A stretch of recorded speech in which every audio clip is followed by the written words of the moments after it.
ولت وإذا الوحوش حشرت وإذا البحار سجرت وإذا النفوس زوجت وإذا الموءودة سئلت بأي ذنب قتلت وإذا الصحف نشرت وإذا السماء كشطت.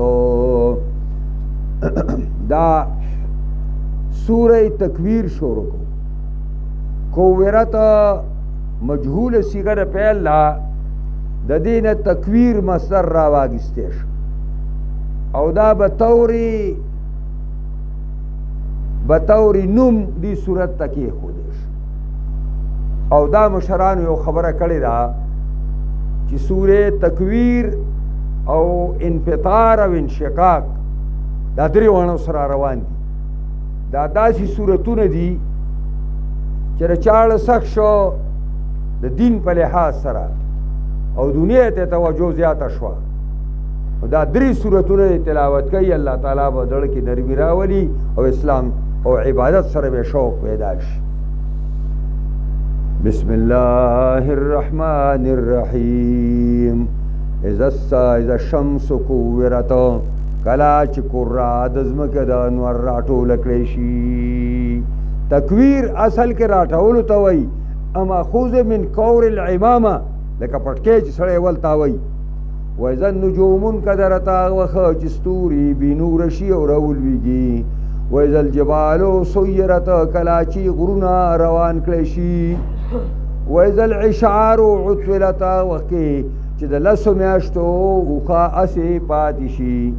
عربو ته به ټول څاروي ګرانو او چې کومه اوښه د لسو میاشتو بلار به شوه نو د هغې ډېر دیکبال به یې کو اب ورته ډېره قدرمنه وه چې دا به لنګه شي او مونږ په پویو باندې ماړه کي.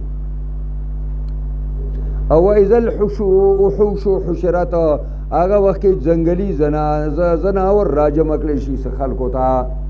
کله چې را چغه وشي دا شپېلې چغه کي دې ځنګل نو به را ځنګلي حیوانات انسانان ته رامنډې وي. واذا البحار سجرت هغه وخت چې سمندر ګرم کړی شي. واذا النفوس زوجت هغه وخت چې نفسونه د بدنونو سره یو ځای کړی شي. واذا الموءودة سئلت په دې وخت کې به را ژوندی ښخ شوي جنۍ نه تپوس شي بأي ذنب قتلت ای ماشومې ته په کومه ګناه باندې وجلې شوې وې. تا څه ګناه کړې وه چې ته مور او پلار راواګېستې او ژوندی په ځمکه کې ښخه کړې. واذا الصحف نشرت هغه وخت چې عملنامې تقسیم کړی شي. واذا السماء کشطت هغه وخت چې اسمان راوشلېږي. واذا الجحیم سعرت هغه وخت چې جهنم ګرم کړی شي. واذا الجنة ازلفت هغه وخت چې جنت رانږدې کړی شي. علمت نفس پوه به شي هر یو تن ما احضرت هغه چې د حاضر کړی دی.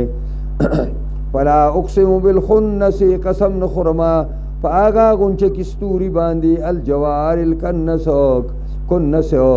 چې هغه زی او زینی سی هغه سوري د سپومۍ ته. واللیل اذا عسعس قسم دی می په شپه باندې کله چې تیا استحکم ظلامه کله چې خپله تیاره کلکه کي. والصبح اذا تنفس او کله قسم می په سبا کله چې ساه والی یعنې رڼا کی. انه لقول رسول کریم یقینا دا قرآن دا وینا دا رسول عزتمندا. ذی قوت عند ذی العرش مکین چې خاوند قوت دی په ذو العرش باندې د کابو د طاقت والا دی.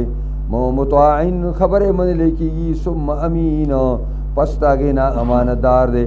وما صاحبکم بمجنون نه دی پیغمبر ستاسو لیونی. ولقد رآه فی الافق المبین یقینا لیدلی جبریل لرا په کناره ښکاره د اسمان باندې. وما هو علی الغیب بضنین نه دی دا پیغمبره په غیب باندې بخل کوونکی. وما هو بقول شیطان الرجیم نه دی دا قرآن وینا د شیطان رټلی شوي. فأین تذهبون کم طرف ته لاړئ د الله او د الله د دین نه. ان هو الا ذکر للعالمین نه دی دا مگر پند دی د مخلوقاتو لپاره. لمن شاء منکم چا چې خوښه شي تاسو نه ان یستقیم چې برابر دي شي په دې صراط مستقیم باندې برابر شي. وما تشاؤون استاسو نه خوښېږي الا ان یشاء الله مگر هغه چې د الله خوښه شي رب العالمین چې پرورشونکی د تمامو مخلوقاتو دی